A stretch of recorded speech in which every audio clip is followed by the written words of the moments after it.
de Catholique TV Gabon, bonsoir. Soyez les bienvenus pour ce flash d'information du lundi 28 octobre 2024.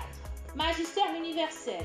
Rassemblé sur la place Saint-Pierre, le Saint-Père a centré son exhortation du 30e dimanche du temps ordinaire à Népé sur l'épisode de la guérison de l'aveugle Bartimée. Extrait de l'évangile de Marc au chapitre 10 versets 46 à 52. Pour ce faire, le pape François a invité les fidèles à s'ouvrir à une relation d'espérance avec le Christ, la lumière du monde. Le pape François, le Christ, la foi et le chemin sont un dialogue qu'il nous faut établir avec le Christ. On note que la prière de l'Angélus a été méditée après la célébration de la messe de clôture de la seconde phase du synode de la synodalité qui s'est déroulée du 2 au 27 octobre 2024. Toujours au Vatican. C'est le dimanche 27 octobre 2024 qu'a pris fin les travaux de la 46e Assemblée générale ordinaire du synode des évêques. La messe de clôture a été présidée par le Saint-Père en la basilique Saint-Pierre de Rome devant plus de 5000 fidèles.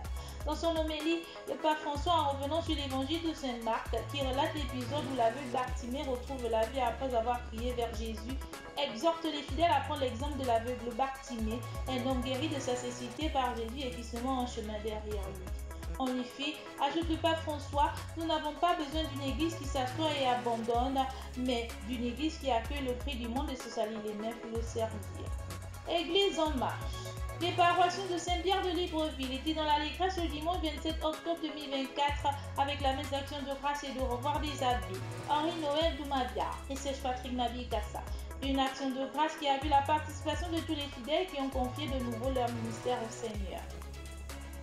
Dans le cadre du lancement de ces activités pour le compte de l'année pastorale 2024-2025, l'Association des femmes catholiques de la paroisse cathédrale Saint-Louis de Port-Gentil a bouclé le dimanche 27 octobre 2024 les journées d'exposition vente.